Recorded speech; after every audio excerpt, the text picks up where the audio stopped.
Assalamualaikum warahmatullahi wabarakatuh. Shalom, Om Swastiastu, Namo Buddhaya, Salam Kebajikan. Selamat pagi saya ucapkan kepada Bapak Ibu hadirin sekalian. Selamat datang pada webinar series ke-40 yang diselenggarakan oleh KMMB yang bekerja sama dengan IJMA. Puji syukur kami panjatkan kepada Tuhan Yang Maha Esa, karena berkat anugerahnya kita dapat berkumpul kembali di pagi hari ini dengan keadaan yang sehat walafiat. Perkenalkan, saya Nur Alfimi Yundari selaku moderator yang akan memandu jalannya webinar pada pagi hari ini. Pada webinar sebelumnya telah dibahas mengenai bagaimana balance scorecard dapat mengefektifkan komunikasi antara top manajemen dengan karyawan mengenai tujuan strategik perusahaan.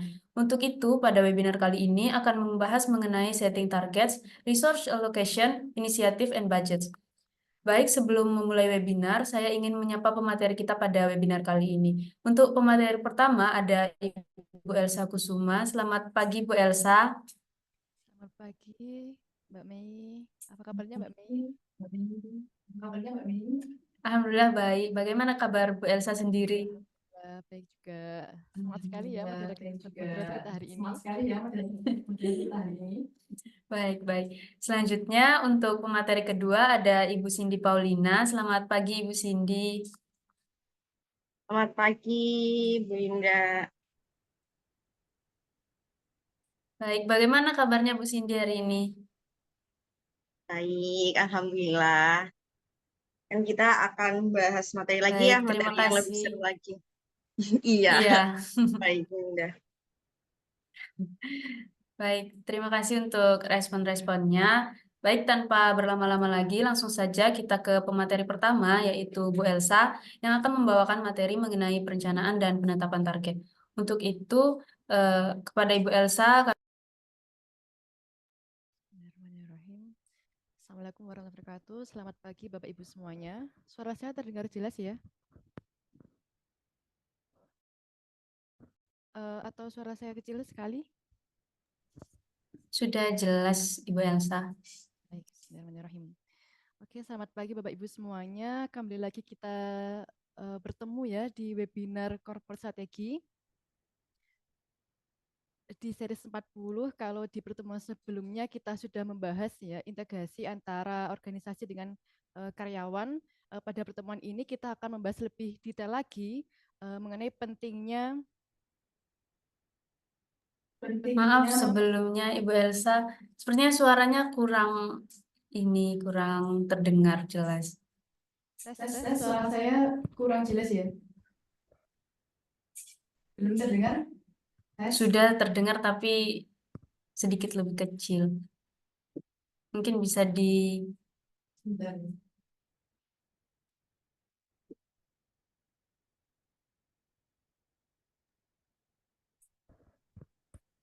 Tes 1, 2, 3, suara saya sudah terdengar? Lebih baik, Bu Elsa. Mungkin agak didekatkan ya dengan mic-nya. Oke, sebentar izin saya ganti headphone sebentar.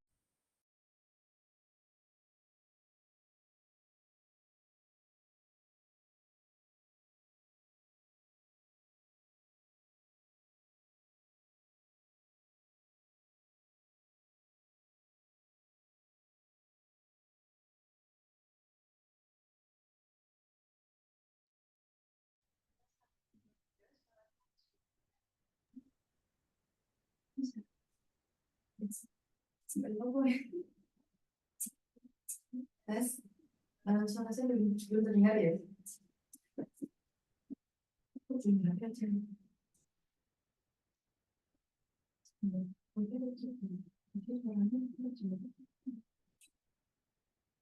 baik, maaf.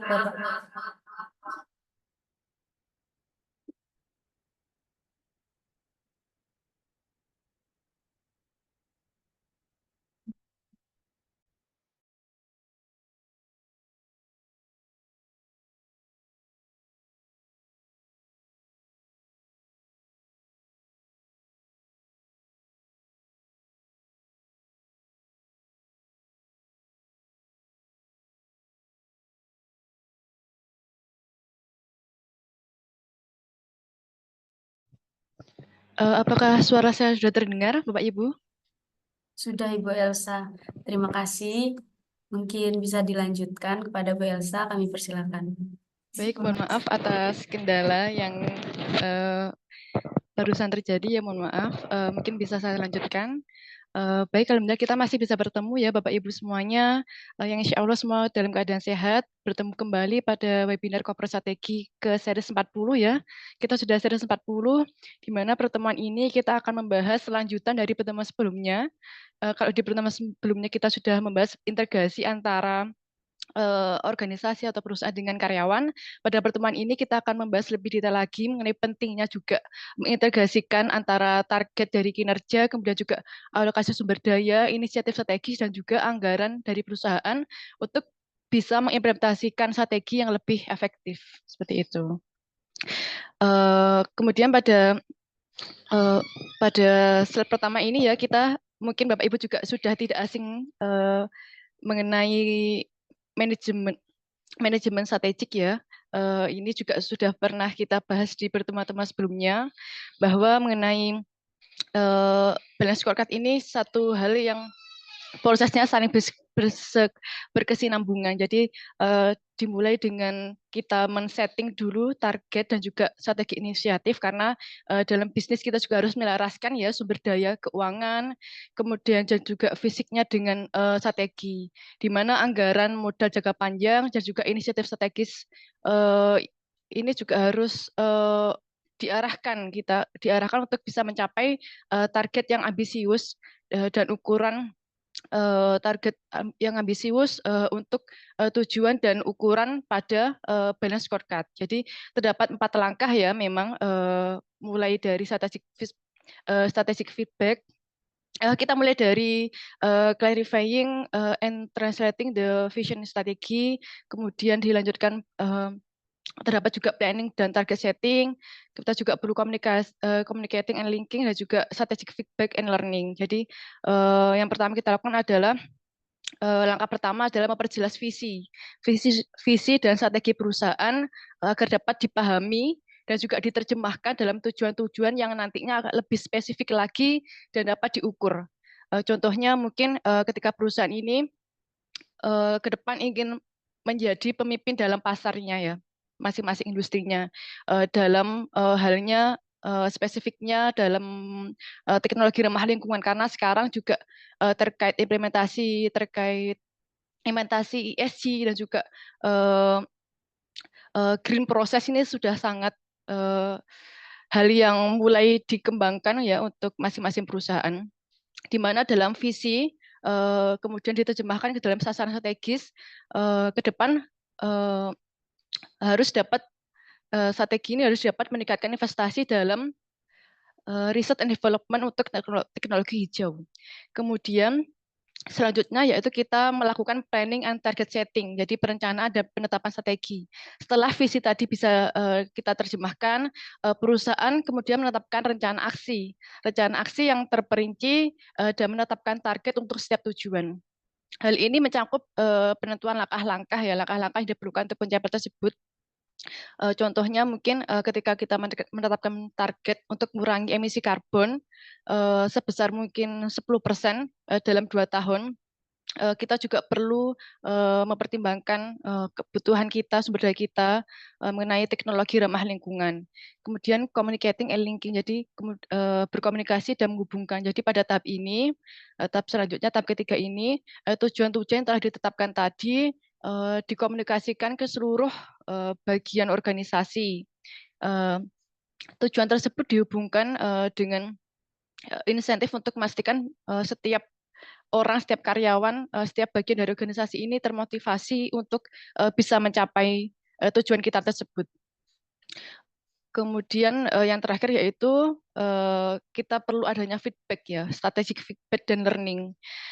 Karena setelah kita implementasikan, setelah dapat diimplementasikan oleh perusahaan, penting juga kita untuk terus monitoring, untuk memantau kemajuan dan hasil dari strategi yang telah kita terapkan itu tadi. Jadi di sini juga kita memungkinkan untuk perusahaan belajar lebih baik lagi dari hasil dan juga feedback penilaian untuk bisa melakukan penyesuaian terhadap strategi jika diperlukan. Contohnya mungkin ketika kita terdapat target untuk pengurangan emisi karbon, dan ternyata tidak tercapai sesuai dengan jadwal, sesuai dengan target yang ditetapkan oleh perusahaan. Jadi perusahaan ini bisa belajar dari kendala yang masalah-masalah yang muncul pada implementasi sebelumnya untuk bisa diperbaiki melalui strategi-strategi ke depan. Contohnya mungkin bisa meningkatkan juga dari sisi pelatihan karyawan ataupun juga dari sisi teknologi yang digunakan. Memang siklus ini sifatnya sangat berkesinambungan ya Bapak Ibu. Jadi perlu juga kita memastikan bahwa visi yang kita susun dan strategi perusahaan ini relevan dan terukur dalam pelaksanaannya. Kemudian terdapat 4 langkah yang digunakan dalam perencanaan strategis jangka panjang yang terintegrasi dengan penganggaran anggaran operasional. Di mana yang pertama terdapat strat target are investable and accept, di mana target kita itu yang ditetapkan dan juga dapat diterima, di mana target yang lebih ambisius biasanya dan dari yang biasanya kita tetapkan itu dapat diterima oleh seluruh organisasi. Karena target-target ini dengan kita menentukan target itu dapat mendorong kinerja untuk mencapai hasil yang lebih baik dari standar yang biasanya kita capai. Maksudnya target yang ambisius seperti apa? Target yang ambisius ini target yang dapat diterima dan disetujui, tapi juga kita perlu juga memperhatikan realitas dari perusahaan seperti apa. Kemudian selanjutnya kita perlu juga terdapat 4 langkah selanjutnya, yaitu strategic initiative are clearly identified. Jadi inisiatif strategis diidentifikasi dengan jelas. Maksudnya di sini adalah, jadi inisiatif strategis harus bisa mendukung pencapaian target jangka panjang, pencapaian target jangka panjang yang diidentifikasi secara jelas, sehingga dalam tindakannya nanti secara spesifik dapat mencapai tujuan tersebut. Misalnya ketika misalnya ada perusahaan X gitu ya, mengidentifikasi inisiatif strategis ke depan. Inisiatif strategis dalam hal digitalisasi rantai pasokan dan juga peningkatan efisiensi dari mesin produksi. Nah, ini salah satu langkah strategis untuk bisa mencapai peningkatan kapasitas. Selanjutnya yaitu dari sisi investment are determined by the strategy. Jadi investasi ditentukan oleh strategi. Jadi memang keputusan investasi ini dibuat berdasarkan strategi yang telah ditetapkan oleh perusahaan. Jadi perusahaan menyusun dulu ini dari masalah yang dihadapi, kemudian dari masalah tersebut kira-kira rencana ke depan ini perusahaan itu harus menetapkan strategi seperti apa untuk mengatasi permasalahan tersebut. Kemudian setelah kita sudah mengetahui strategi yang kita susun, yang akan diterapkan ke depan, baru kita bisa menentukan investasi apa yang akan dilakukan oleh perusahaan. Contohnya mungkin ketika kita perusahaan terdapat masalah di kapasitasnya masih rendah. Sehingga ke depan kita perlu, strategi depan kita perlu untuk meningkatkan kapasitas produksinya. Nah, ketika kita sudah menentukan strateginya yaitu untuk meningkatkan kapasitas produksi, kita tahu jadinya, ke depan kita tahu investasi-investasi apa yang bisa kita anggarkan, mungkin seperti pembelian mesin produksi karena memang kapasitasnya sudah maksimal ya. Ke depan kita perlu untuk menganggarkan pembelian mesin baru dan juga mungkin dari sisi otomatisasi produksinya. Kemudian yang keempat yaitu annual budget are linked to long range plans. Jadi anggaran tahunan ini sangat berkaitan dengan rencana jangka panjang, di mana anggaran tahunan dihubungkan dengan rencana jangka panjang untuk memastikan bahwa anggaran operasional tahunan ini dapat mendukung tujuan strategis yang lebih besar. Contohnya ketika perusahaan memastikan bahwa anggaran tahunan ini dapat mencakup pembelian mesin produksi, pemberalatan baru, dan juga mungkin dari sisi pelatihan karyawan, sejalan dengan rencana 5 tahun ke depan untuk meningkatkan kapasitas produksinya. Karena meningkatkan kapasitas produksi ini kan juga butuh proses ya. Eh, Mungkin dari sisi mesin produksi, kemudian dari sisi kompetensi karyawannya juga perlu ditingkatkan, atau mungkin juga kita perusahaan perlu untuk otomatisasi juga seperti itu. Mungkin bisa next slide. Selanjutnya yaitu mengenai setting target and strategic initiative.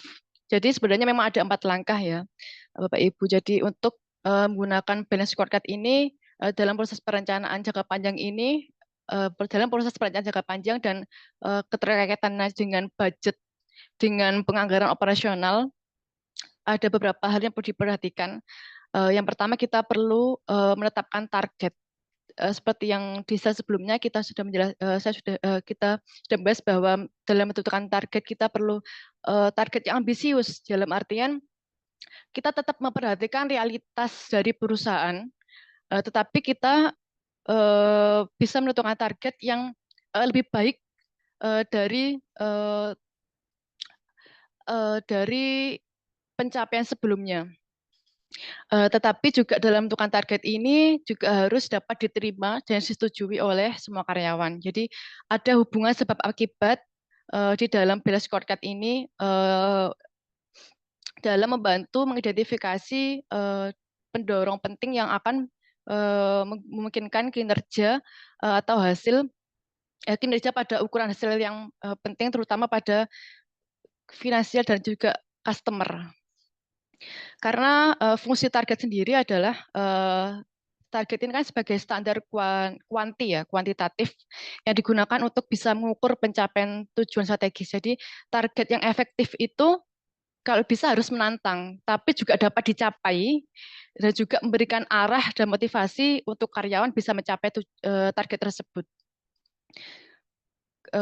Kemudian juga penetapan target ini juga perlu ditetapkan untuk setiap perspektif ya. Jadi di dalam balance scorecard ada perspektif finansial, kemudian customer, kemudian internal proses bisnis, dan juga learning and growth. Ini juga masing-masing perspektif ini juga harus dapat target yang bisa yang ditetapkan untuk bisa dicapai.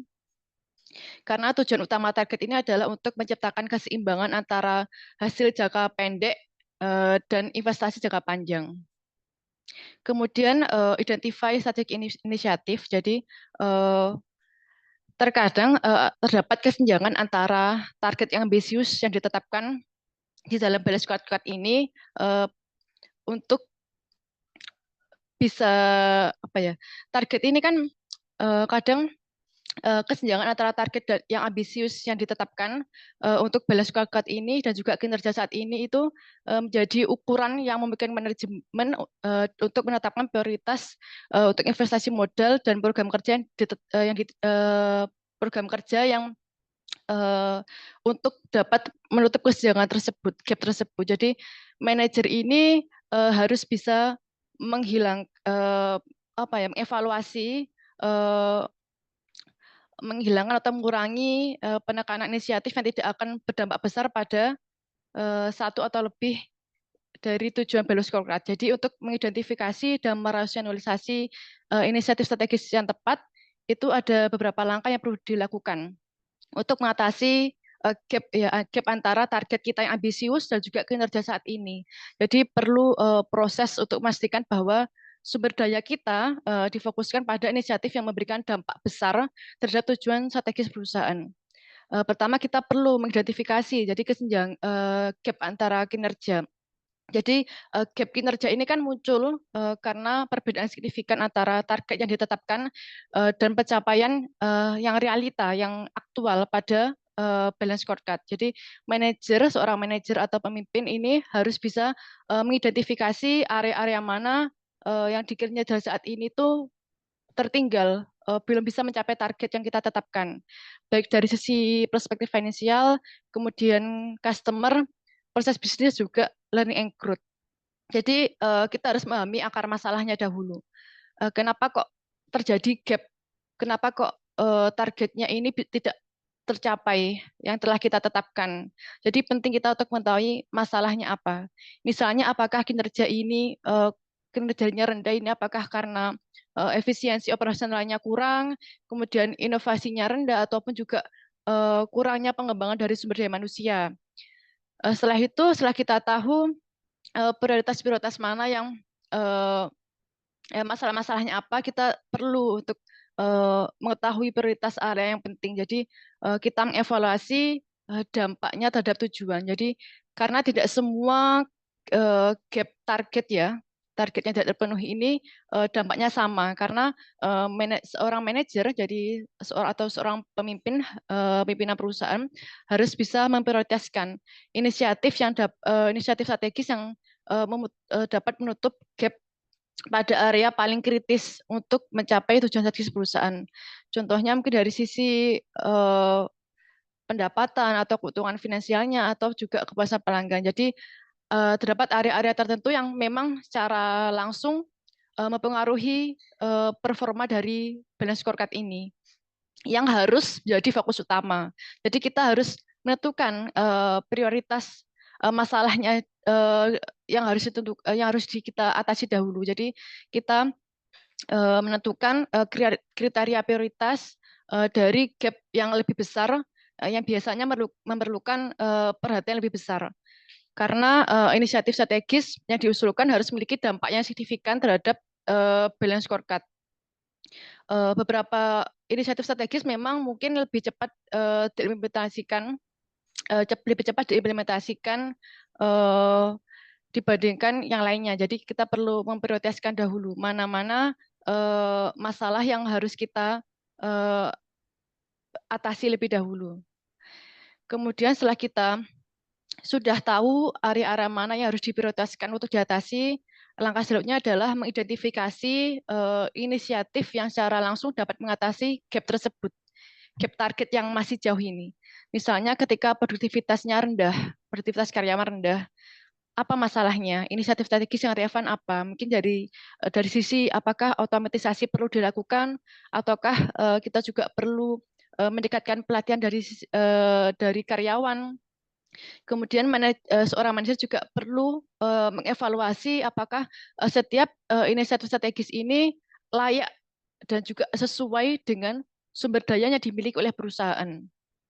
Karena inisiatif strategis ini yang tidak memberikan dampak besar dalam balance scorecard ini mungkin bisa kita eliminasi atau juga kita kurangi prioritasnya. Mungkin prioritasnya kita utamakan dahulu pada inisiatif strategis yang lain. Jadi memang dalam menyusun inisiatif strategis ini, kalau bisa kita tidak hanya menyusun satu, atau bisa kita sebut dengan contingency planning. Jadi kita mungkin bisa menyusun menyusun 2 ataupun 3, karena ketika kita sudah mencoba menerapkan inisiatif strategis A misalnya, dan ternyata tidak sesuai, kita bisa berpindah ke inisiatif selanjutnya yang sudah kita tentukan. Contohnya mungkin inisiatif strategis yang diutamakan mungkin dari sisi digitalisasi proses produksi untuk meningkatkan efisiensi dan menurunkan biaya operasional. Kemudian perlu juga kita penguatan dari sisi sumber daya manusia, baik kapasitas maupun kapabilitasnya. Misalnya lewat pelatihan maupun juga sertifikasi dan sebagainya. Tapi ada juga beberapa contoh inisiatif strategis yang mungkin bisa dikurangi prioritasnya. Contohnya mungkin pada inisiatif strategis yang memang menghabiskan banyak sumber daya, tetapi dampaknya ternyata hanya kecil pada tujuan yang ingin kita capai. Mungkin pada proyek-proyek yang tidak sejalan dengan prioritas strategis kita. Selanjutnya yaitu kita perlu melakukan alokasi sumber daya untuk inisiatif yang prioritas tadi. Jadi sumber daya yang terbatas misalnya dari sisi modal, waktu dan tenaga harus dialokasikan ke inisiatif yang prioritas. Inisiatif yang tidak berapa besar ini harus mendapatkan alokasi yang lebih rendah atau mungkin dapat dihilangkan sepenuhnya. Jadi memang kadang-kadang ada beberapa inisiatif strategis yang berbeda dapat digabungkan menjadi satu proyek untuk meningkatkan efisiensi. Jadi saling bersinergi. Justru saling bersinergi ketika digabungkan. Kemudian selanjutnya yaitu kita perlu adanya pengawasan juga, pengawasan dan penyesuaian yang berkelanjutan. Karena setelah inisiatif strategis yang kita susun ini diimplementasikan, penting juga kita untuk bisa memantau terus secara berkelanjutan dan juga dimonitoring untuk menilai apakah inisiatif strategis yang kita susun ini sudah benar-benar bisa menutup gap tadi, bisa menangani gap target yang masih jauh tadi. Mungkin yang sebelumnya gap targetnya itu masih ada gap target 60%, kita evaluasi kembali, kita melakukan mengimplementasikan inisiatif strategis baru sehingga inisiatif strategis itu tadi bisa menutup gap-nya turun menjadi 40%, seperti itu. Contohnya mungkin ketika di perusahaan manufaktur ya, target produktivitasnya tinggi, yang tinggi dan belum bisa tercapai, mungkin dari sisi manajer juga perlu bisa meningkatkan efisiensi operasionalnya, atau juga meningkatkan dari sisi mungkin dari kapasitasnya, kapasitas produksinya juga sudah maksimal, dan juga lewat perlu pengembangan dari sisi SDM-nya, karena apa ya, dari sisi SDM ini juga salah satu hal yang penting dari kapasitas kita tidak bisa mencapai Nggak produktivitas. keluar suaranya.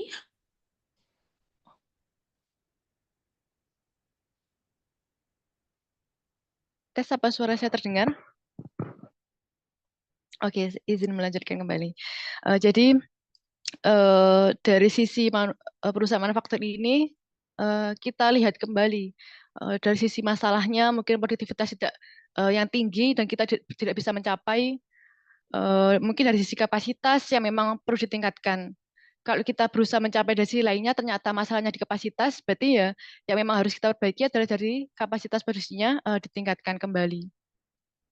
Jadi memang identifikasi dan merasionalisasi inisiatif strategis ini adalah sesuatu hal yang penting juga untuk bisa memastikan bahwa organisasi ini fokus pada investasi dan program yang benar-benar bisa menutup gap kinerja. Jadi target kita susun tadi bisa tercapai dengan cara mengalokasikan sumber daya ke inisiatif strategis yang paling berdampak, di mana perusahaan dapat meningkatkan kemungkinan mencapai target yang ambisius tadi yang telah ditetapkan, biasanya dalam balance scorecard ini terutama pada aspek finansial dan juga kepuasan pelanggan. Tetapi tidak hanya dua hal ini ya, tidak hanya terkait set target dan juga identify strategic inisiatif. Selanjutnya kita juga perlu sebenarnya dalam hal mengidentifikasi inisiatif lintas bisnis yang penting. Jadi seorang manajer ini harus bisa mengidentifikasi inisiatif yang memberikan manfaat atau sinergi terhadap tujuan strategis unit bisnis lain atau induk perusahaan. Jadi mengidentifikasi inisiatif lintas bisnis yang mungkin merupakan langkah strategis yang bertujuan untuk menciptakan sinergi antar unit bisnis dari dalam perusahaan.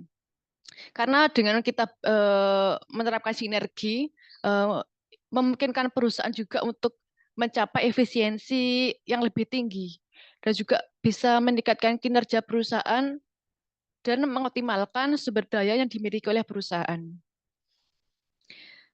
Yang keempat juga kita perlu juga untuk menghubungkan alokasi sumber daya dan juga anggaran tahunan. Jadi manajer ini juga perlu untuk menghubungkan rencana strategis biasanya 5 tahun ke depan dengan pengeluaran perusahaan dan kinerja yang dianggarkan untuk tahun-tahun ke depan, untuk jangka panjang. Jadi memang tonggak pencapaian ini memungkinkan untuk kita melacak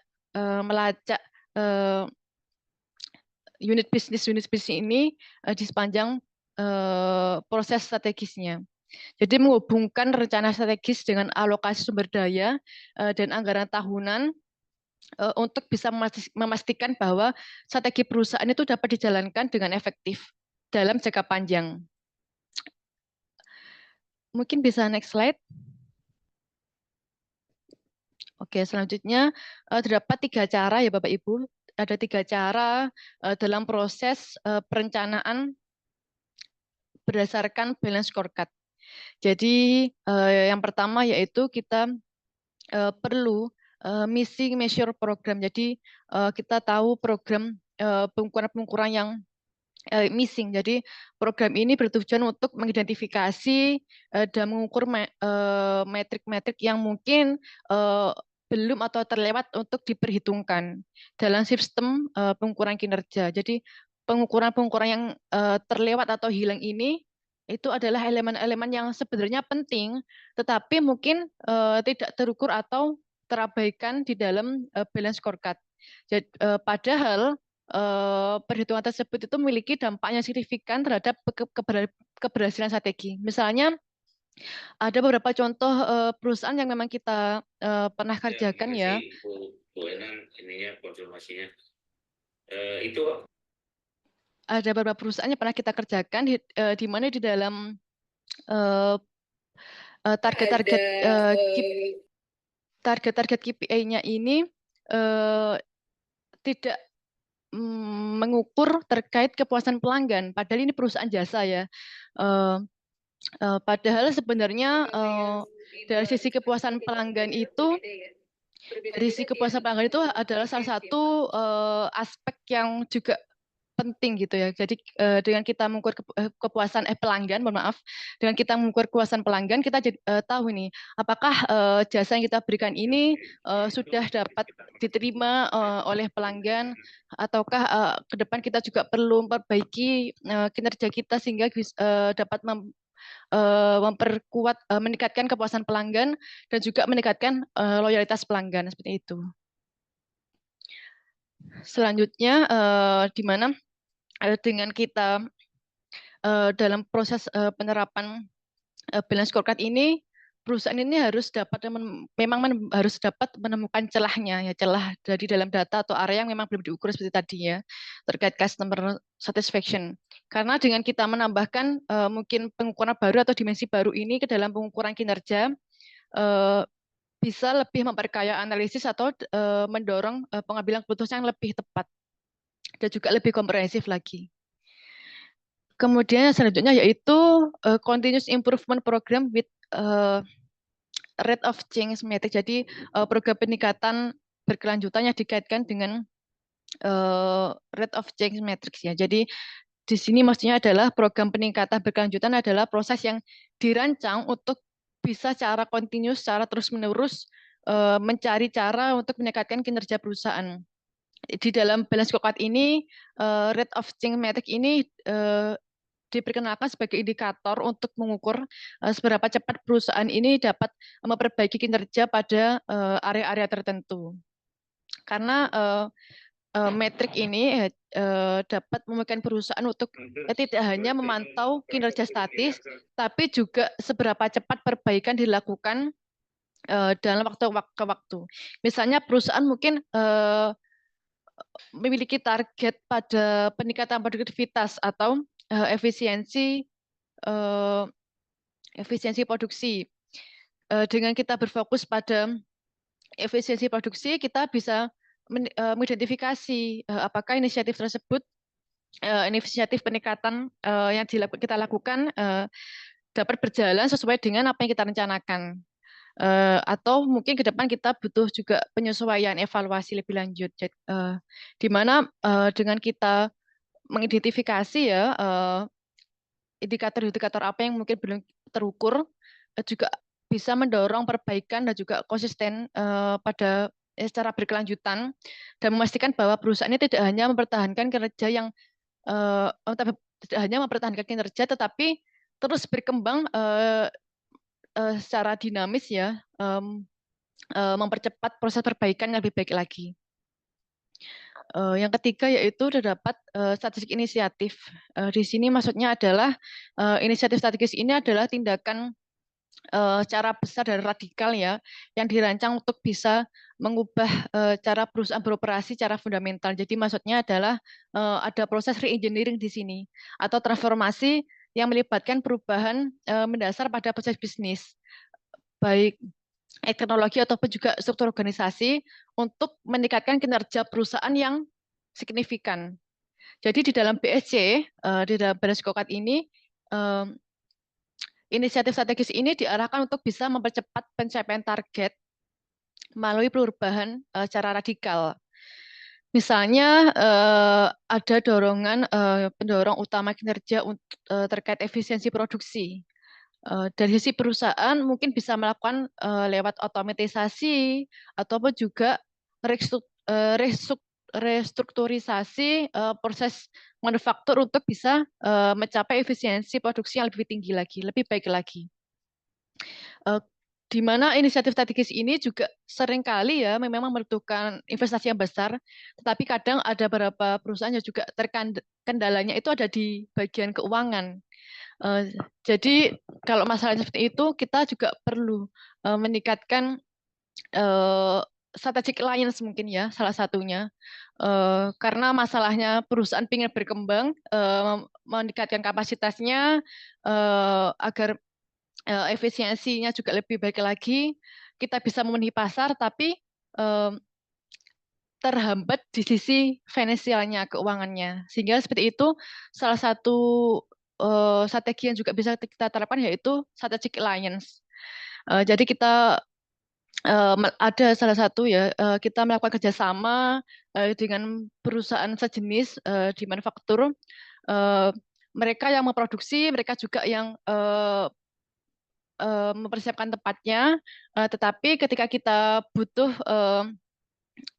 barangnya, kita ambil dari mereka, seperti itu. Biasanya kita sebut dengan maklon. Kemudian juga manfaat dari strategik inisiatif ini menghasilkan lompatan yang lebih besar dalam kinerja yang tidak dapat dicapai hanya melakukan peningkatan secara bertahap. Jadi ini adalah salah satu bentuk inovasi ya yang signifikan untuk bisa mendorong perusahaan ke tingkat kinerja yang lebih tinggi lagi, yang lebih baik lagi. Sehingga menyimpulkan bahwa dari ketiga cara ini memang saling melengkapi ya dalam perencanaan strategis di Balance Scorecard. Jadi kita perlu yang pertama tadi program pengukuran yang hilang, di mana memperluas wawasan manajer untuk bisa mengetahui, untuk bisa mengevaluasi metrik-metrik apa, indikator-indikator apa yang belum terukur, yang seharusnya itu bisa menjadi ukuran yang bisa kita ukur untuk memperbaiki perusahaan yang lebih baik lagi. Kemudian yang kedua tadi ada continuous improvement program, di mana memungkinkan perusahaan untuk bisa fokus pada peningkatan secara berkelanjutan, mendorong perbaikan yang konstan, dan juga memastikan bahwa perbaikan ini terukur dan dapat dikelola. Dan yang ketiga terakhir tadi ya ada inisiatif strategis, di mana fokusnya kita ada perubahan radikal yang memberikan lompatan besar dalam kinerja, membawa perusahaan ke tingkat yang lebih tinggi, lebih baik lagi dengan cara yang lebih cepat dan signifikan daripada proses yang staging sangat bertahap. Seperti itu. Saya kembalikan ke moderator. Baik, terima kasih banyak kepada Ibu Elsa atas pemaparan materi yang sangat menarik dan informatif mengenai pentingnya penggunaan Balance Scorecard dalam menetapkan target yang ambisius, mengalokasikan sumber daya, merancang inisiatif strategis yang selaras dengan tujuan jangka panjang perusahaan. Selanjutnya, izinkan saya memberikan highlight dari materi yang telah diberikan Ibu Elsa yang menekankan pentingnya Balance Scorecard sebagai alat yang efektif dalam mendorong perusahaan untuk menetapkan target ambisius yang mendorong inovasi dan peningkatan kinerja. Melalui Balance Scorecard tadi, perusahaan dapat menetapkan target yang tampaknya mustahil namun dapat dicapai dengan perencanaan matang dan keterlibatan aktif dari seluruh elemen perusahaan. Selain itu, penting bagi perusahaan untuk menilai kembali inisiatif yang ada guna memastikan keselarasan dengan tujuan strategis yang telah ditetapkan. Program seperti Mission Measurement membantu perusahaan dalam menyelaraskan berbagai inisiatif dan strategi jangka panjang. Baik, sebelum kita melanjutkan ke pemateri berikutnya, mari kita break sebentar untuk menyegarkan pikiran kita kembali. Di sini, Bapak Ibu, kami persilahkan apabila ingin menambah makanan ataupun minuman untuk menemani saat webinar selanjutnya. Dan selagi Bapak Ibu mempersiapkan diri untuk sesi webinar selanjutnya, terdapat beberapa poin yang ingin saya sampaikan. Yang pertama, saya mengingatkan kepada Bapak dan Ibu yang belum mengisi link absensi kehadiran, silahkan mengisi link absensi kehadiran yang telah dikirimkan oleh tim KMMB melalui kolom chat Zoom. Dikarenakan sertifikat akan dibagikan setelah Bapak Ibu mengisi link absensi tersebut. Dan terdapat link untuk bergabung pada WhatsApp grup KMMB Webinar Series yang tentunya sertifikat akan dibagikan melalui WhatsApp grup tersebut. Selanjutnya, kepada Bapak dan Ibu yang memiliki pertanyaan maupun pendapat yang ingin didiskusikan terkait materi kali ini, silakan tulis di kolom chat Zoom, dikarenakan pada akhir sesi webinar nanti akan diadakan sesi tanya-jawab dan akan diambil pertanyaan-pertanyaan teratas. Dan bagi Bapak Ibu mungkin ingin mengikuti webinar seri selanjutnya, silahkan registrasi pada webinar series ke-41 terkait feedback and strategic learning process yang akan dimoderatori oleh Bapak Alek Davidson dan Bapak Muhammad Bodowi dan Ibu Rismalia sebagai pemateri. Tentunya materi yang dibahas pada webinar selanjutnya akan berkolerasi dengan webinar series kali ini dan seterusnya. Webinar series ke-41 akan diselenggarakan pada hari Jumat tanggal 18 Oktober 2024 pukul 9 pagi. Atau mungkin Bapak Ibu tertarik dengan webinar series yang dilaksanakan KMMB, sangat boleh bagi Bapak Ibu yang ingin mengikuti secara langsung serangkaian webinar series yang diselenggarakan. Mungkin bisa dibantu share screen. Jadi langsung saja Bapak Ibu registrasi atau mendaftarkan diri pada link yang telah disediakan oleh tim.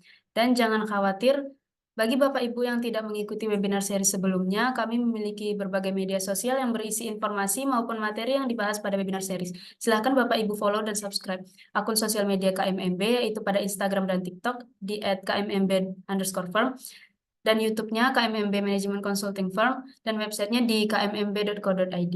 Mungkin sekian poin-poin yang saya sampaikan. Dan saya ingatkan lagi kepada semua partisipan, pada saat pemaparan materi mungkin bisa off mic, dan langsung saja kita ke materi selanjutnya yang akan disampaikan oleh Ibu Cindy Paulina. Kepada Ibu Cindy, saya persilahkan. Baik, terima kasih Bu Indah.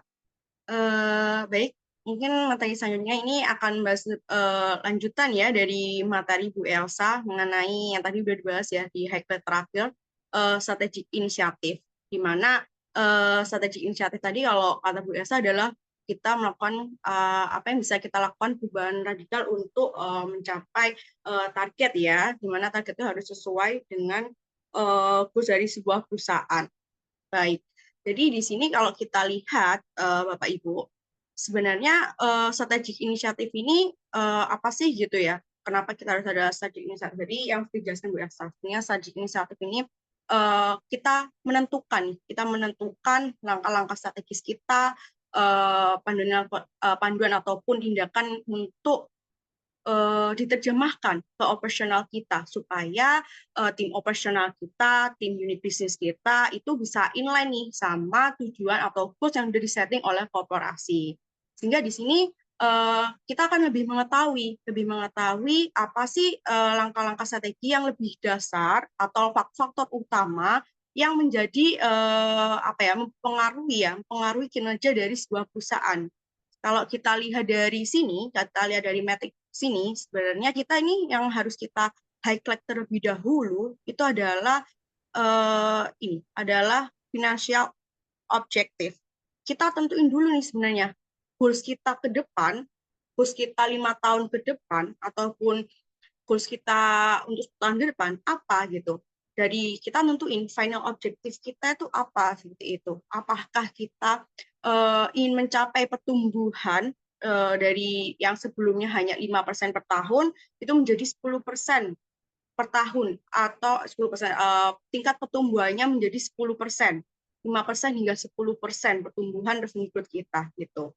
Atau final objektif kita itu lebih ke sasaran spesifik dalam artian kita lebih melihat gitu apa sih economic value added kita gitu yang bisa menjadi lebih positif dalam artian yang sebelumnya kita secara tadi yang dijelaskan oleh Bu Elsa ya, yang tadi istilahnya adalah makron gitu, yang sebelumnya kita adalah melakukan semuanya itu dari hulu ke hilir itu kita lakukan sendiri, tapi ini kita melakukan sinergi gitu dengan perusahaan lain, sehingga di situ kita akan bisa lebih mengurangi investasi kita terhadap aset, ataupun kita bisa mengurangi HPP kita, baik dari sumber daya manusianya, ataupun lain sebagainya gitu. Sehingga di situ ada pengurangan biaya-biaya. Kita lebih fokuskan ke tim inti kita gitu. Nah, itulah kita harus tentuin dulu apa sih final objektif kita dari 5 tahun ke depan gitu. Terus apakah kita dari final objektif itu berhenti di situ gitu? Oh, tentu tidak. Jadi kita harus lihat final objektif kita. Oke, kita mau mencapai pertumbuhan atau revenue growth kita 5%. 5% atau 5 hingga 7% revenue growth-nya gitu.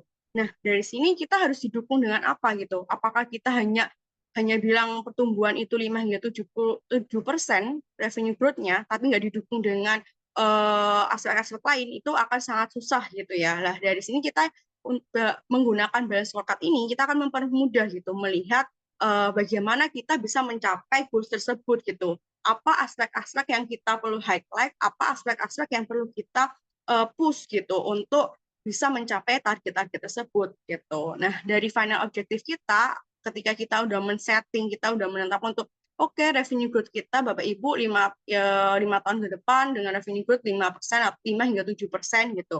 Dari sini kita lihat customer objektif kita. Dari customer objektif kita ini, apakah kita melihat apa yang perlu kita maintain gitu dari customer kita? Apa yang perlu menjadi isu penting kita untuk customer objektif kita? Tentunya kalau berhubungan dengan customer, kita pasti sangat identik dengan kepuasan pelanggan. Bagaimana kita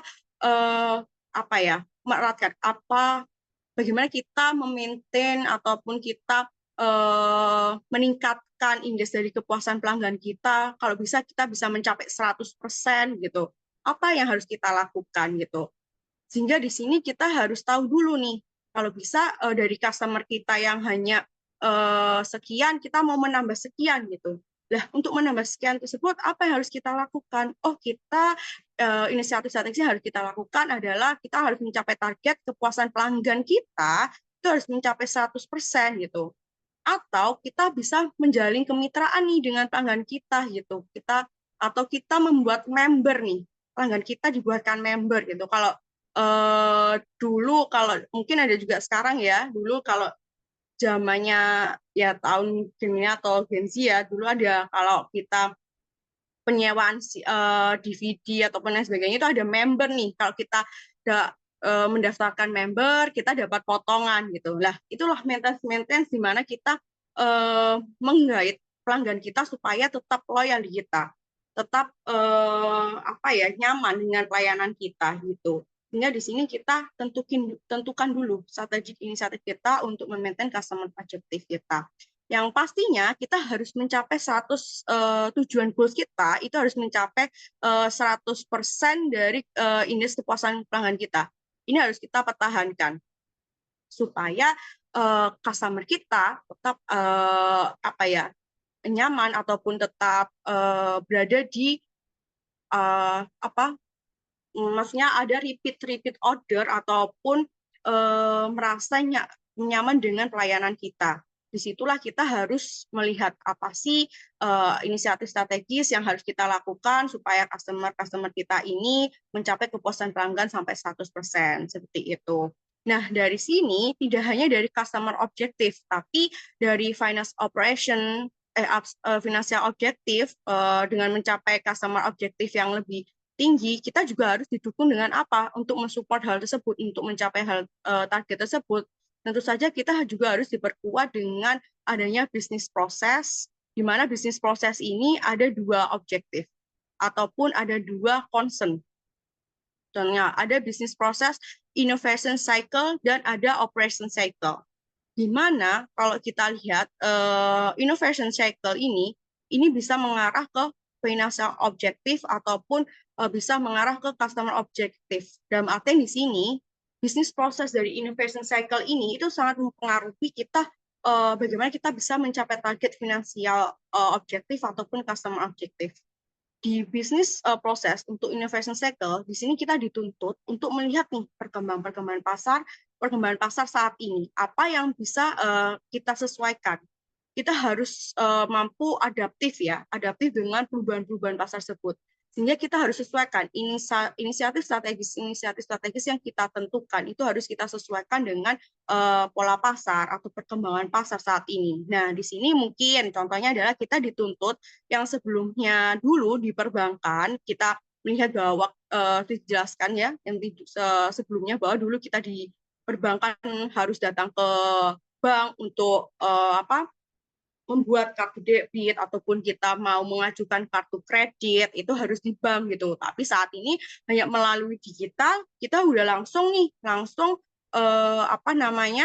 bisa gitu tanpa harus kita mendatangi bank gitu. Lah, inovasi-inovasi itu adalah di mana kita harus melihat peluang-peluang yang bisa menjadi value dari bisnis kita gitu. Oh, ternyata kita harus adaptif nih dengan digitalisasi saat ini gitu. Sehingga ada inovasi-inovasi lebih lanjut tentang pengembangan teknologi seperti itu ataupun yang lain sebagainya yang mungkin sebelumnya perusahaan Bapak Ibu hanya fokus di captive market kita ataupun fokus di internal bisnis kita, tapi kita belum bisa melihat nih peluang-peluang pasar di luar sana gitu.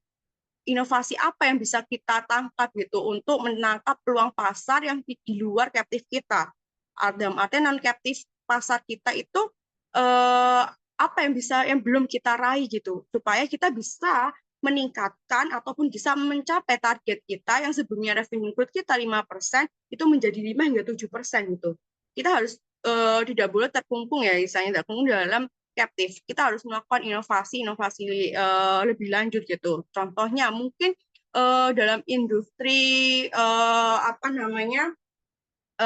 beton ya, mungkin beton ataupun dalam industri precast gitu. Yang saat ini mungkin dari perusahaan Bapak Ibu hanya fokus pada perbaikan jalan, jembatan atau tol gitu. Tapi kita lihat kalau di luar negeri ternyata ataupun saat ini itu sudah ada loh pembangunan di mana menggunakan precast yang sebelumnya kita mungkin bangun rumah ya, mungkin kalau kita bangun rumah itu bisa mencapai tahunan ataupun berapa bulan. Tapi kalau dengan precast, perkembangan precast yang hanya kita pasang itu bisa menjadi hanya seminggu dan lain sebagainya. Nah, itu kita lihat apakah kita bisa menangkap peluang-peluang seperti itu yang sebelumnya hanya fokus pada captive market, kita harus melihat peluang tersebut. Oh, ternyata di luar sana udah ada nih perkembangan dari industri kita gitu. Contohnya dengan precast yang hanya precast pasang ya, yang untuk membangun rumah. Oh, kita bisa masuk di bisnis tersebut. Kita lihat nih inovasi-inovasi bisnis kita yang bisa kita tangkap dari peluang pasar di luar non captive kita seperti itu. Nah, seperti mungkin atau gimana kita mencari inovasi dari bisnis proses kita ini bisa meningkatkan dari citra perusahaan gitu. Apakah kita yang sebelumnya tadi dibahas Bu Elsa ya, yang ada target energi terbarukan atau green issue gitu.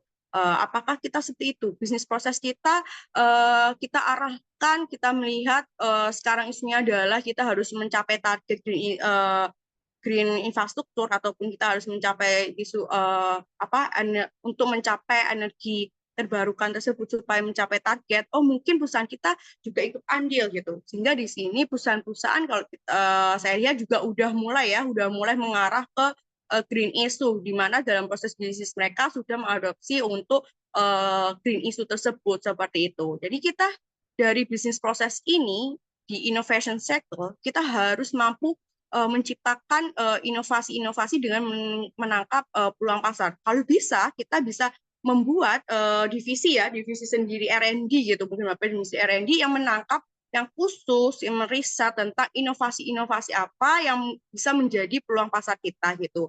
Dan itu mungkin bisa disampaikan dari setiap tahun seperti itu. Atau di sisi lain untuk menangkap inovasi, kita ada di sini adalah business operation sector. Kita tidak hanya melihat inovasi. Kalau kita menangkap inovasi kita cukup bagus, tapi dalam operation cycle kita tidak cukup baik, ya itu akan menjadi sia-sia gitu Bapak Ibu kan. Di mana sebenarnya inovasi-inovasi dalam artian tadi mungkin ada inovasi pembangunan rumah dengan precast yang cukup seminggu udah jadi gitu. Kita oke, kita mau mengarah inovasi ataupun kita mau menjadi salah satu inovasi produk kita adalah tentang precast, pembangunan precast yang masih inline dengan core bisnis kita, yaitu mungkin beton gitu. Tapi kalau dalam artian operation cycle kita itu belum menunjang, itu juga akan susah gitu. Di mana kita harus memperhatikan juga bisnis proses kita dalam operation kita gitu. Apakah kita perlu perbaikan? Dalam artian di sini kita lihat ada development cycle. Apakah kita perlu perbaikan yang sebelumnya kita itu harus membuat sendiri, adukan semen itu kita aduk sendiri, kita proses sendiri, terus dalam distribusi semen itu kita antar sendiri, ataupun kita mencetak precast itu sendiri gitu. Atau kita bisa melakukan sinergi nih dengan perusahaan lain gitu. Yang sebelumnya mungkin kapasitas kita membuatnya hanya butuh waktu mungkin 6 bulan atau 6 bulan 3 bulan, tapi mungkin dengan sinergi dengan perusahaan lain yang mempunyai fasilitas ataupun mempunyai aset-aset yang lebih up to date ataupun lebih bagus dari perusahaan kita, itu mungkin produksinya akan lebih cepat gitu. Nah, dari sini kita bisa melakukan sinergi, kita melakukan inovasi-inovasi baru, kita merombak operation cycle kita supaya lebih baik, lebih cepat untuk mencapai ataupun untuk memenuhi permintaan-permintaan pasar seperti itu. Sehingga dari sini bisnis proses kita itu juga kita lihat gitu, tidak hanya menangkap innovation kita, tapi kita lihat juga apakah kita mampu untuk mencapai atau menangkap peluang tersebut.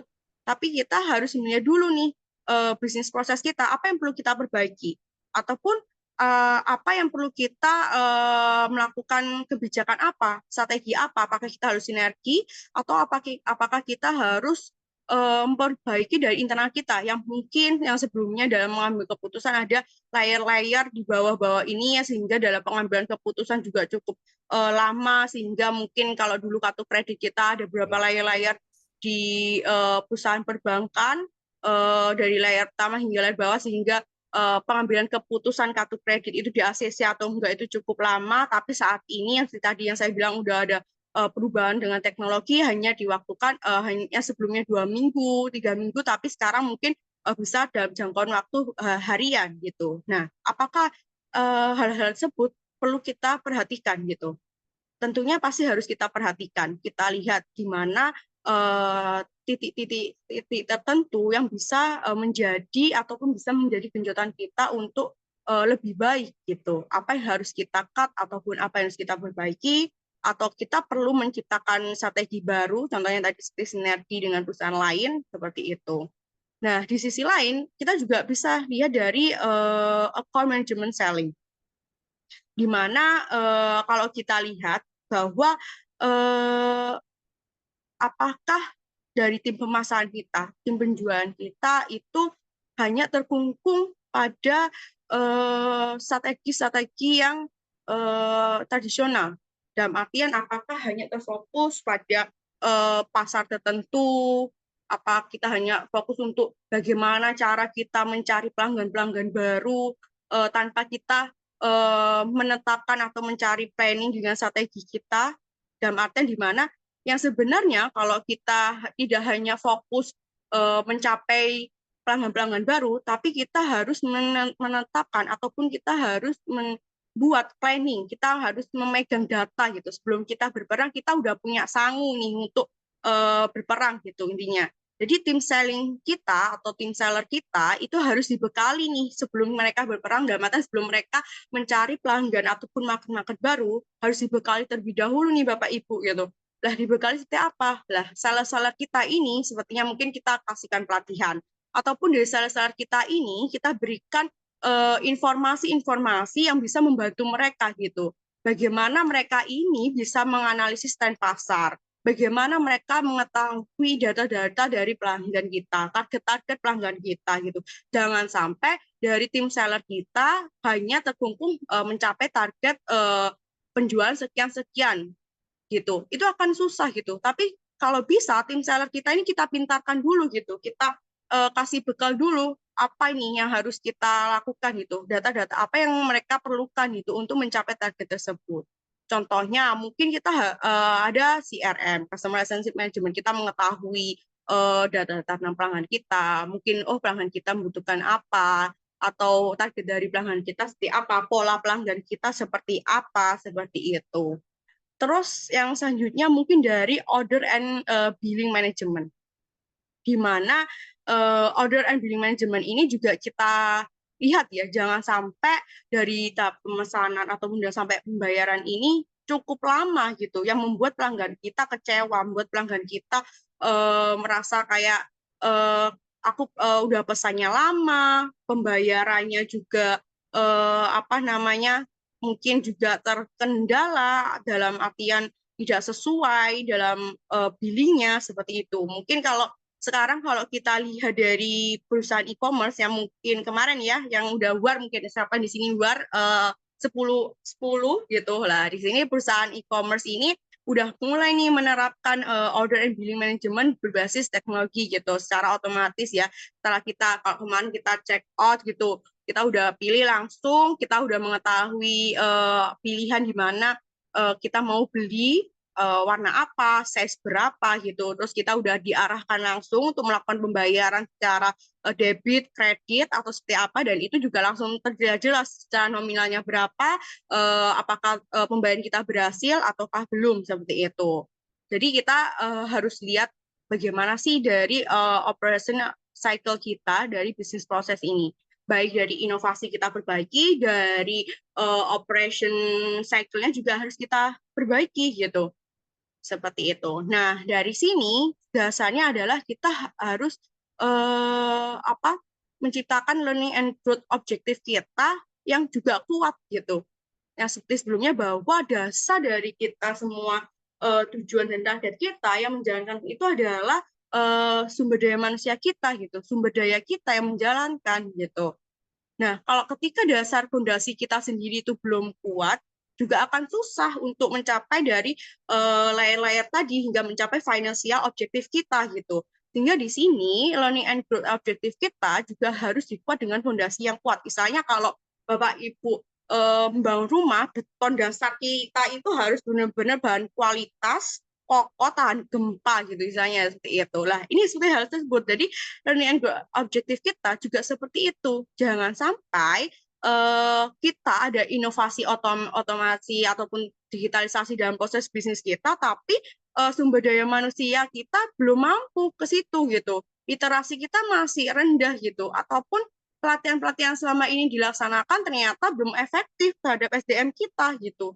Lah, apa yang harus kita lakukan? Sehingga kalau kata Pak Bedowi ya, dari sebelum webinar ini yang mungkin bisa dilihat oleh Bapak Ibu dari webinar-webinar sebelumnya, istilahnya kita harus kembali lagi dari soft skill, kita harus meyakinkan, kita harus memastikan kalau di WA ada centang 2, centang 2-nya ini harus dipastikan sampai biru gitu.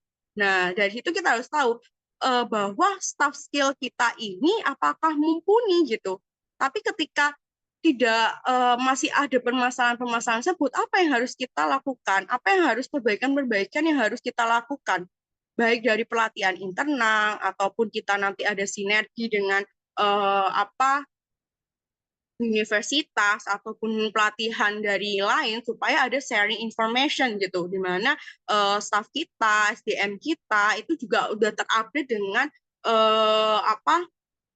skill yang udah up to date dari perubahan-perubahan pasar saat ini gitu. Sehingga di sini SDM kita ataupun sumber daya manusia kita itu sudah lebih adaptif ya dengan kebutuhan pasar saat ini. Sehingga di sini mungkin perusahaan Bapak Ibu udah mulai menerapkan sistem ERP gitu.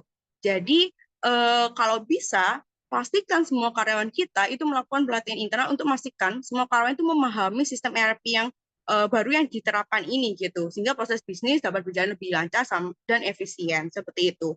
Jadi harus dipastikan, jangan kita menetapkan target ada digitalisasi di tahun sekian, tapi ternyata SDM kita belum mumpuni untuk menerapkan tersebut gitu. Terus selanjutnya ada information asset, di mana information tidak kalah pentingnya ya Bapak Ibu. Information asset ini tidak kalah pentingnya. Sekarang informasi, bahkan kita membeli informasi tersebut kalau bisa gitu ya. Dan itu cukup mahal sekali gitu. Lah, ini kita juga penting. Di mana fondasi kita informasi itu sangat-sangat penting, di mana dari informasi tersebut kita bisa menjalar ke banyak hal. Kita menentukan target kita menentukan tujuan goals kita menentukan pasar kita, itu juga dari information. Information sangatlah penting, di mana dengan mengembangkan sistem manajemen data, kita bisa mengembangkan sistem manajemen data yang lebih efisien, kita lebih bagus gitu dari kompetitor kita juga bisa lebih unggul gitu kalau kita mempunyai informasinya lebih daripada kompetitor kita gitu. Jadi sebenarnya information asset ini sangatlah penting. Bahkan kita juga bisa menganggarkan dana, kita membudgetkan dana untuk khusus untuk mengembangkan information asset kita. Kita bisa berlangganan dengan perusahaan-perusahaan yang menyediakan information bis data yang kita butuhkan gitu. Itu penting, sehingga Bapak Ibu juga memerlukan ya menganggarkan dana atau budgeting untuk khusus information tersebut. Mungkin kalau kita di mana, tapi di sisi lain juga untuk sistem ataupun untuk sumber daya manusia kita itu juga selain information eksternal, tapi juga kita perlu perhatikan bahwa SDM kita ini perlu juga adanya sistem informasi internal yang cukup bagus juga. Dalam artian, di mana setiap SDM atau setiap karyawan kita itu juga sudah terinformasi dengan baik, dari informasi pusat, terus mungkin ke unit bisnis, hingga ke divisi-divisi, itu juga harus terdelivery dengan baik gitu. Jangan sampai yang kata dibilangkan bahwa ada informasi itu hanya sebatas sampai di meja direksi, tidak sampai delivery-nya ke karyawan kita gitu. Sehingga di sini mungkin ada dashboard kerja, di mana perusahaan membuat dashboard kerja, di mana perusahaan membuat dashboard kerja tersebut seinformatif mungkin. Karyawan kita bisa mengetahui informasi internal kita dari dashboard tersebut. Kita dapat belajar lebih baik, kita dapat belajar lebih banyak tentang informasi-informasi yang ada di perusahaan kita. Jadi kita tidak hanya melihat pentingnya informasi eksternal, tapi kita juga perlu perhatikan informasi internal ini juga harus terdelivery dengan baik ke SDM kita gitu. Tidak hanya fokus ke sistem informasi atau informasi-informasi eksternal seperti itu. Atau bahkan korporasi itu bisa salah satunya mungkin melakukan command control center, di mana information asset ini si pusat bisa mengkomando, mengendalikan untuk organisasi ini atau memantau dari berbagai aspek operasional secara real time, di mana tersebut ada informasi-informasi yang bisa digunakan oleh pusat untuk mengambil keputusan yang lebih tepat juga, seperti itu. Mungkin bisa next set. Oke, nah dari hal tersebut kita udah mengetahui nih Bapak Ibu, bahwa inisiatif-inisiatif strategis kita itu yang sebelumnya tadi kita lihat bahwa dari finance objective hingga sampai learning and growth itu harus dibedah satu-satu nih gitu. Inisiatif strategis apa yang harus menjadi tujuan kita atau menjadi highlight kita untuk melakukan fokus strategis di part-part tersebut. Nah, tapi Bapak Ibu jangan lupa bahwa dalam inisiatif yang sudah kita tentukan itu harus inline atau dalam artian harus sinergis dengan core bisnis kita, baik dari corporate, unit bisnis sampai dengan support function kita gitu. Nah, di sini kalau kita lihat bahwa sebenarnya di mana corporate scorecard atau dalam artian di sini perusahaan itu pasti sudah menentukan apa sih menjadi tema strategis utama kita gitu. Apakah kita mau melakukan pengembangan pasar mencapai pengembangan pasar hingga ke market gitu ya, ke ASEAN market gitu. Nah, apa yang harus kita lakukan? Key activity apa? Hal tersebut juga pasti sudah terukur dengan jelas oleh perusahaan, apa yang menjadi target-target kita, ketentuan apa yang harus kita capai di tahun tersebut ataupun kita capai di 5 tahun ke depan itu. baik dari agresif growth, apakah kita harus mencapai yang bisa dijelaskan tadi, yang sebelumnya 5% revenue growth-nya ada 5%, rata-rata 5%, kita harus mencapai sekarang udah mencapai 7-8% gitu. Atau kita dari customer loyalty kita harus tentuin apakah customer loyalty kita ini bisa kita pertahankan indeksnya hingga indeks yang paling kita tentukan dari lebih growth daripada tahun sebelumnya gitu. Dimana kita kalau bisa itu ada mencapai hingga 100%. Terus apakah fashion idealnya atau dalam artian di sini ada fashion leaders atau dalam artian di sini kita menjadi pemimpin di industri kita. Dimana kalau orang-orang berpikir apa itu sudah teringat dengan perusahaan kita gitu. Brand dominance, baik dalam hal brand dominance. Terus ada shopping experience. Apakah selama ini perusahaan kita dalam memberikan experience terhadap pelanggan itu bad ataupun good gitu. Nah, dari sini target apa yang harus kita tentuin gitu. Apakah mungkin ada target di mana dalam SOP kita ataupun dalam pelayanan kita itu mungkin tadi dari ACC untuk kartu kredit yang sebelumnya mencapai berminggu-minggu ini dalam waktu harian. Nah, seperti itu. Experience seperti kecepatan dalam memberikan layanan itu juga harus kita tentukan apa yang harus kita perbaiki supaya menjadi yang lebih baik seperti itu. Terus baik dari resource, next location, di mana kita menentukan lokasi yang tepat, apakah kalau kita dari tempat distribusi atau tempat produksi ke tempat distribusi kita itu terlalu jauh, ataupun bisa kita tentuin gitu. Oh, mungkin tempat distribusi kita terlalu jauh nih, kita harus lebih dekat dengan tempat distribusi ataupun tempat produksi kita. Itu harus kita tentuin. Track skill utama dan track information itu semua harus kita tentuin, baik dari skill kita, informasi kita harus kuat. Itu akan sudah terukur oleh korporasi kita.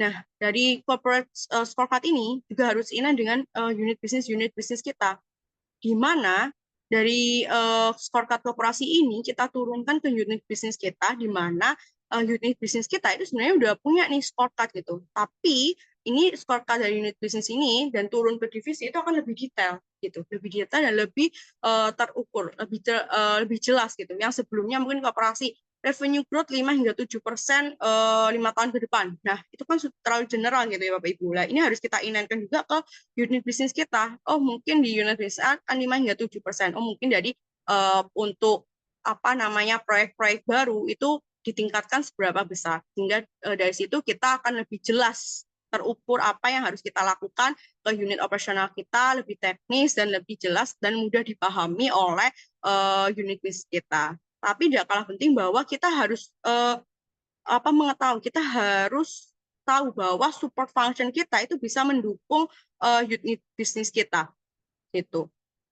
Di mana support function kita ini baik dari sourcing-nya, apakah kita mumpuni, baik dari supply chain kita, rantai pasokan kita ada matian dari material, kalau di industri manufaktur ya ada dari material kita dan lain sebagainya, kita harus mengetahui dulu nih Bapak Ibu.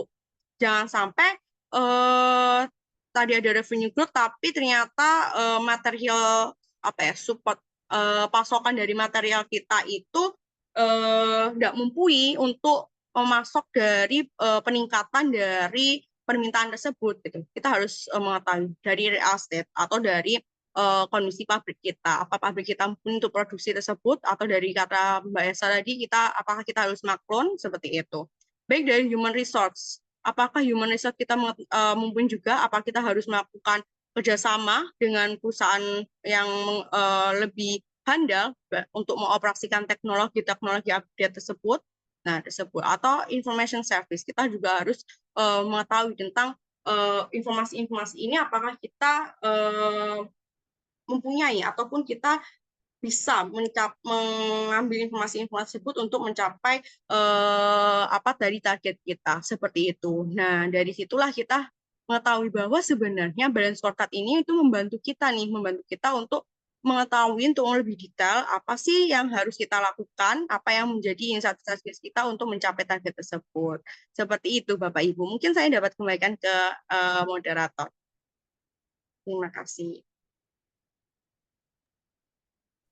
Baik, terima kasih kepada Ibu Cindy atas pemaparan materi yang sangat jelas dan bermanfaat untuk kita semua.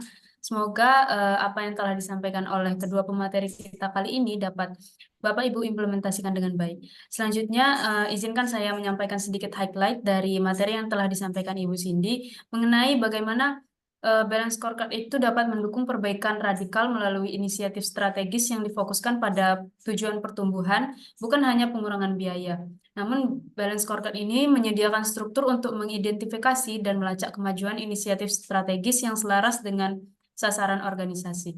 Baik, sebelum kita memasuki sesi tanya jawab, bagi Bapak Ibu yang belum mengisi link absensi, dapat mengisi link absensi kehadiran yang telah dikirimkan pada kolom chat Zoom. Dikarenakan sertifikat akan dibagikan setelah Bapak Ibu mengisi link absensi tersebut dan terdapat link untuk bergabung pada WhatsApp grup KMMB Webinar Series yang tentunya sertifikat akan dibagikan melalui WhatsApp grup tersebut.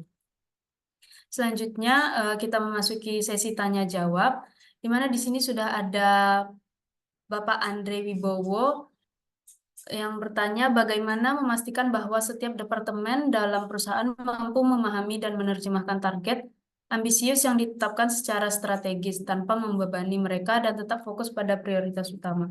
Mungkin langsung saya serahkan ke Ibu Elsa atau Ibu Cindy.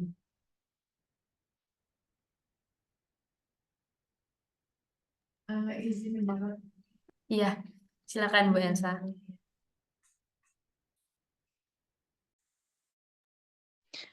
Jadi pertanyaannya adalah bagaimana memastikan bahwa setiap departemen di dalam perusahaan ini mampu memahami dan menerjemahkan ya target yang ambisius tadi yang ditetapkan secara strategis tanpa membebani dan tetap fokus pada prioritas utamanya. Seperti itu ya.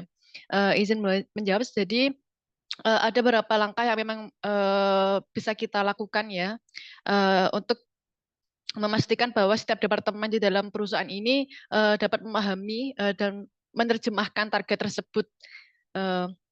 Yang pertama yaitu adanya komunikasi ya. Harus ada komunikasi yang jelas dan terarah. Jadi pentingnya ada komunikasi. Jadi setiap departemen di dalam perusahaan ini harus bisa memahami visi dari perusahaan apa, misi dari perusahaan apa, dan juga strategi jangka panjang perusahaan itu apa yang ingin dicapai. Jadi manajemen ini perlu untuk mengkomunikasikan target yang telah disusun tadi dengan cara dapat dipahami dan relevan bagi setiap unit-unit bisnis. Sehingga mereka, para karyawan ini juga bisa memahami perannya apa, nanti ke depan kontribusinya seperti apa untuk bisa mencapai tujuan tersebut. Mungkin bisa dilakukan dengan cara melakukan forum ya, forum atau pertemuan dengan lintas departemen, dengan berbagai departemen untuk menjelaskan strategi utama perusahaan seperti apa, dan kemudian bagaimana kontribusi ke depan untuk masing-masing departemen. Kemudian contohnya juga mungkin ketika perusahaan manufaktur misalnya ingin meningkatkan kapasitas produksinya sebesar mungkin sebesar 30%. Tetapi dalam jangka waktu 5 tahun. Nah, ke depan ini dari setiap departemen ini, mulai dari hulu ke hilir ya, mungkin dari produksi bahkan sampai departemen SDM harus bisa dan mengetahui bagaimana target tersebut dan bagaimana kontribusi mereka ke depan. Kemudian yang kedua yaitu adanya dekomposisi sasaran menjadi tujuan yang dapat dicapai. Dekomposisi ini apa? Maksudnya dekomposisi ini lebih kepada proses memecah masalah menjadi bagian yang lebih kecil sehingga lebih mudah dianalisis, diterapkan dan juga diukur. Jadi target yang tadi ambisius memang menantang ya untuk bisa dicapai, tetapi dari manajemen juga harus bisa memecah target yang besar tadi menjadi bagian-bagian yang lebih kecil dan terukur untuk bisa dicapai secara staging, secara bertahap oleh masing-masing departemen.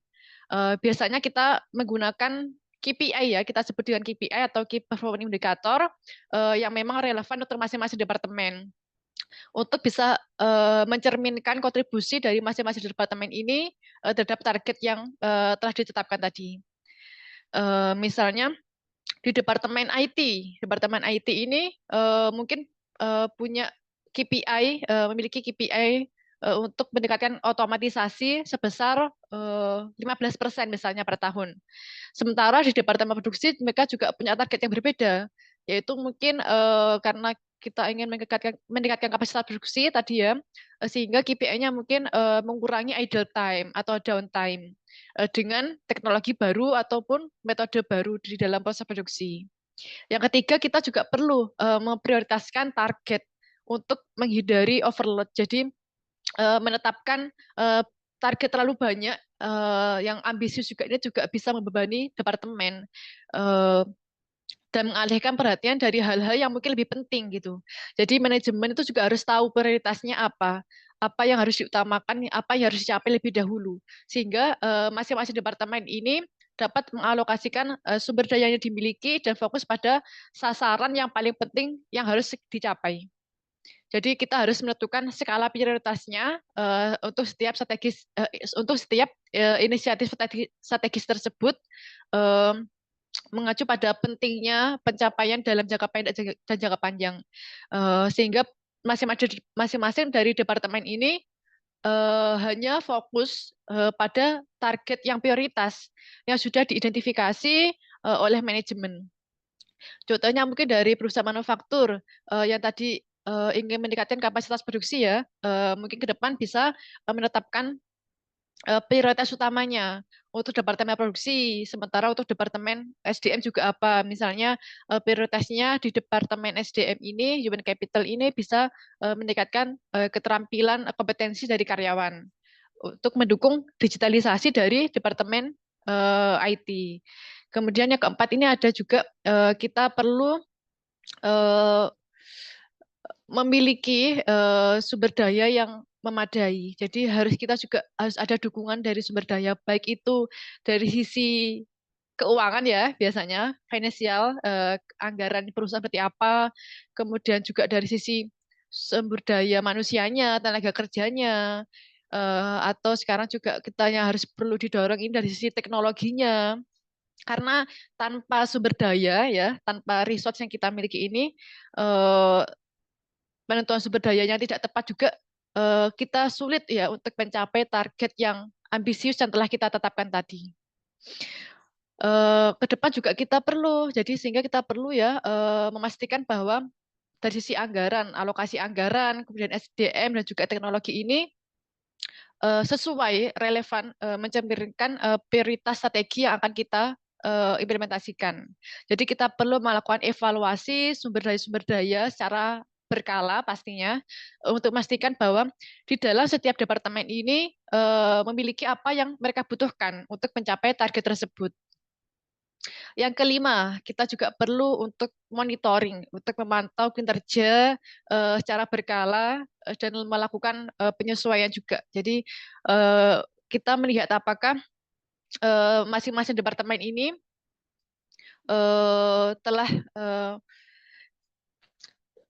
telah tercapai KPI-nya, telah tercapai targetnya. Jadi kita menerapkan sistem pelaporan ya mungkin ya, pelaporan secara berkala untuk memantau kinerja dari masing-masing departemen dan juga mungkin mengidentifikasi hambatan-hambatan kenapa kok targetnya tidak bisa tercapai, masih terdapat gap yang besar, sehingga dari masalah tersebut, dari hambatan tersebut, kita bisa melakukan penyesuaian kembali nih. Jadi inisiatif strategis apa yang atau sumber daya apa juga yang bisa kita perlukan atau sesuaikan kembali.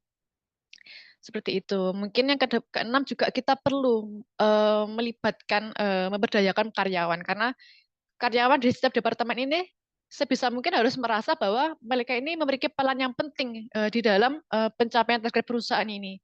Karena ketika karyawan ini merasa keterlibatan mereka ini penting, memahami bagaimana kontribusi mereka, bahwa kontribusi mereka ini bisa berdampak langsung terhadap keberhasilan perusahaan, sehingga membuat mereka lebih termotivasi lagi untuk bisa mencapai target tersebut. Jadi kita perlu adanya memberdayakan manajer dan karyawan untuk berpartisipasi dalam perumusan target di departemen. yang terakhir ya, ini juga kita perlu adanya sistem reward ya. Jadi kita adanya memberikan penghargaan atau reward berdasarkan pencapaian KPI tadi, target kita tadi. Sehingga dengan memberikan reward tadi dapat meningkatkan semangat karyawan dan juga motivasi karyawan untuk mencapai target yang telah kita tetapkan tersebut. Seperti itu. Mungkin ada tambahan dari Bu Cindy atau saya kembalikan ke moderator. Baik, terima kasih kepada Ibu Elsa atas penjelasannya. Mungkin Ibu Cindy ingin menambahkan. Ya, baik.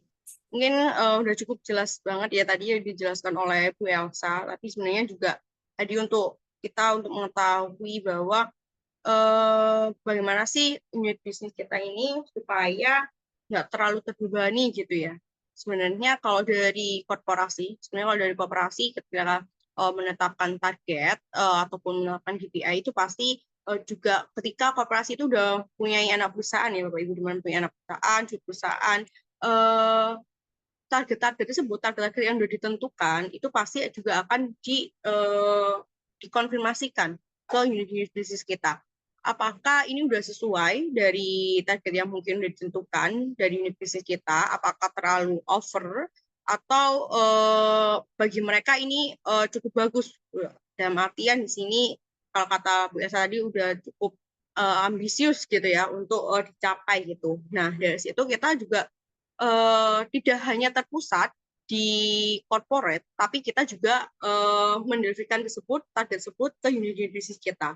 Sehingga di sana unit bisnis kita udah mengetahui nih target-target tersebut. Apakah ini udah cukup bagus, dalam artian udah sesuai dengan kemampuan unit bisnis kita, sehingga di situ unit bisnis kita juga bisa mendelivery ke operasionalnya juga lebih baik gitu, lebih lebih optimis juga. Sehingga dari situ yang sudah saya jelaskan tadi sebelumnya bahwa ketika target dari corporate itu biasanya cukup abstrak ya tadi, seperti growth-nya 5 hingga 7% aja gitu. Tapi kalau ke unit bisnis kita, seperti kata Bu Elsa tadi, bahwa harus delivery dengan sedetail mungkin gitu, sejelas mungkin ke setiap fungsional kita gitu.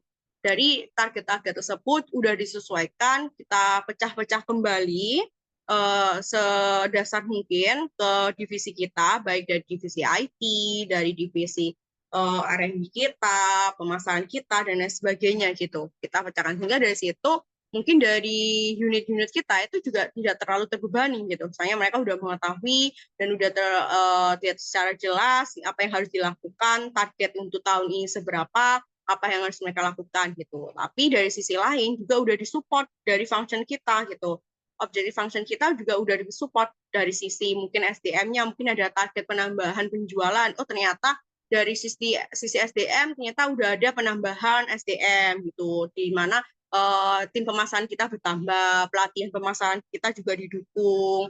Terus ataukah apa dari sisi teknologi kita ada penerapan ERP untuk 5 tahun ke depan gitu. Oh ternyata dari SDM tadi ada pelatihan gitu. Kita udah siap kerjasama dengan perusahaan-perusahaan teknologi seperti itu. Jadi sebaik mungkin ataupun seminim mungkin itu bisa apa yang udah menjadi goals atau target yang ditentukan corporate itu juga harus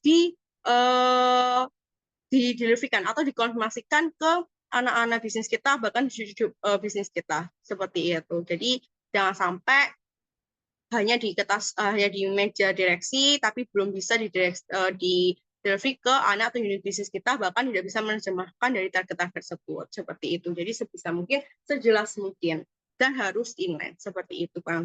Saya kembalikan ke moderator. Baik, terima kasih kepada Ibu Cindy atas penjelasannya. Mungkin apakah sudah menjawab pertanyaan dari Bapak Andre? Baik, sepertinya sudah.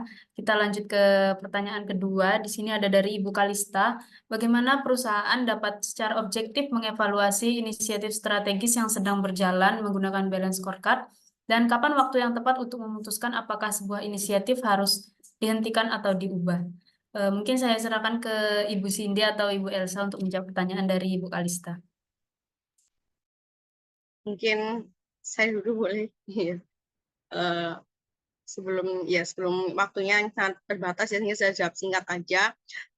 Intinya adalah bagaimana perusahaan dapat secara objektif mengevaluasi inisiatif strategis yang sedang berjalan menggunakan berdasarkan dari. Intinya adalah kita harus menentukan ukuran tersebut sejelas mungkin, ya tadi sudah saya jelaskan, jelas mungkin baik dari perspektif finansial, dari customer, atau dari bisnis proses, dan dari learning and growth kita.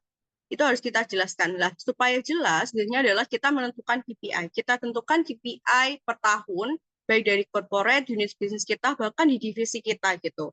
Apa yang harus kita lakukan? Bahkan terkadang kita juga menentukan roadmap dari corporate hingga ke unit bisnis kita, supaya jelas nih apa yang harus kita lakukan gitu.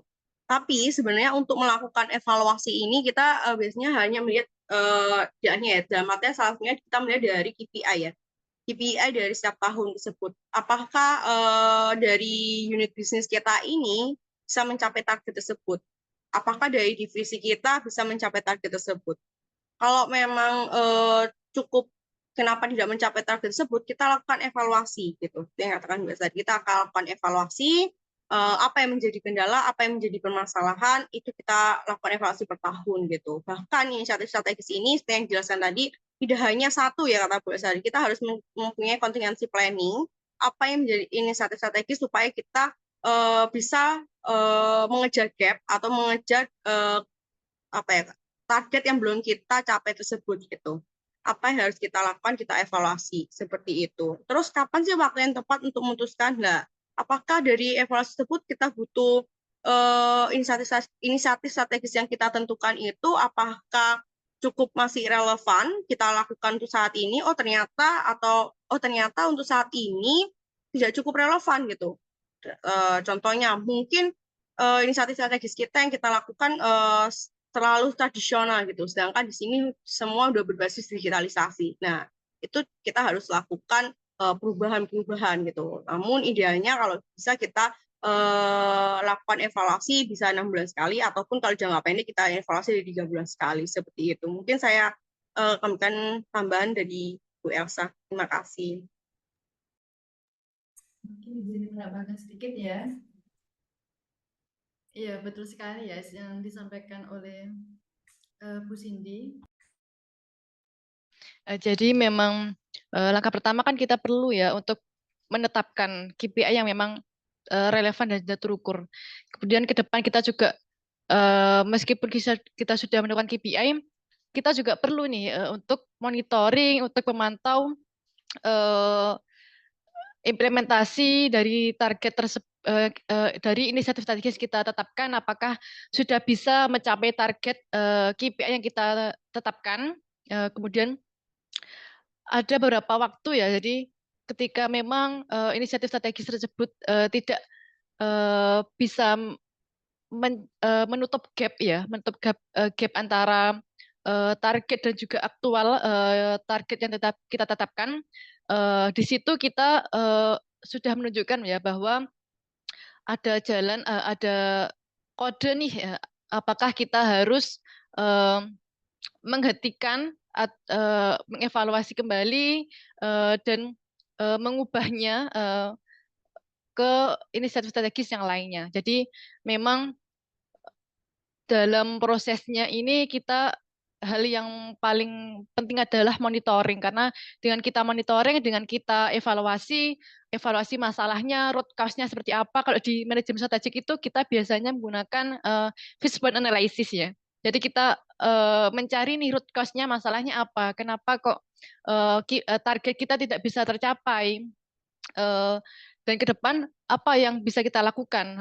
Mungkin kita tadi telah menyusun contingency planning, jadi tidak hanya satu inisiatif strategis, tapi bisa 3 ataupun lebih lagi, sehingga kita bisa evaluasi apakah dari situ ada yang relevan untuk kita laksanakan, untuk kita bisa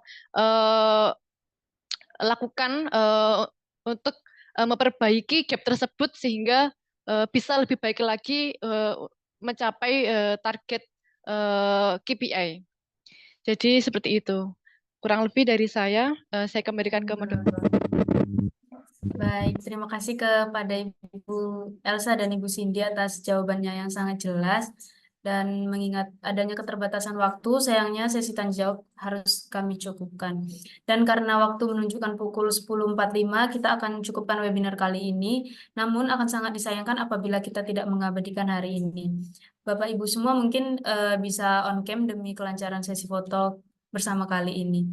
Dan saya ingatkan kembali kepada Bapak Ibu mungkin ingin mengikuti webinar seri selanjutnya, silakan registrasi pada webinar series ke-41 terkait feedback and strategic learning process yang akan dimoderatori oleh Bapak Alik Davidson dan Bapak Muhammad Badowi dan Ibu Rismalia sebagai pemateri. Tentunya materi yang akan dibahas pada webinar seri selanjutnya akan berkolerasi dengan webinar series kali ini dan seterusnya. Webinar series ke-41 akan diselenggarakan pada hari Jumat tanggal 18 Oktober 2024 pukul 9 pagi. Mungkin untuk dokumentasi kali ini akan saya pimpin kepada seluruh partisipan mungkin bisa on cam. Saya mulai ya. 1, 2, 3. Baik, sekali lagi 1, 2, 3. Baik, terima kasih. Dan mungkin apabila Bapak Ibu masih memiliki pertanyaan yang ingin disampaikan, Bapak Ibu bisa menyampaikan pertanyaan-pertanyaan tersebut pada webinar seri selanjutnya. Dan agar tidak ketinggalan, Bapak Ibu bisa segera mendaftarkan diri atau registrasi pada link yang telah dikirimkan oleh tim kami. Atau Bapak Ibu dapat mengunjungi laman sosial media kami dan sekali lagi kami ingatkan kepada Bapak Ibu untuk mengisi link absensi kehadiran dikarenakan sertifikat akan dibagikan setelah Bapak Ibu mengisi link absensi tersebut dan terdapat link untuk bergabung pada WhatsApp grup KMMB Webinar Series yang tentunya sertifikat akan dibagikan melalui WhatsApp grup tersebut. Terima kasih kepada tim yang bertugas dan saya ucapkan terima kasih kepada Ibu Elsa dan Bu Cindy karena telah berkenan untuk menyampaikan materi dan berdiskusi pada webinar kali ini. Dan terima kasih kepada Bapak Ibu yang telah mengikuti webinar kami dari awal hingga akhir. Semoga dari ilmu yang telah disampaikan dapat bermanfaat untuk Bapak Ibu sekalian. Saya Nur Alfi Meyundari, selaku moderator pada webinar series kali ini, pamit undur diri dan sampai jumpa pada webinar series selanjutnya.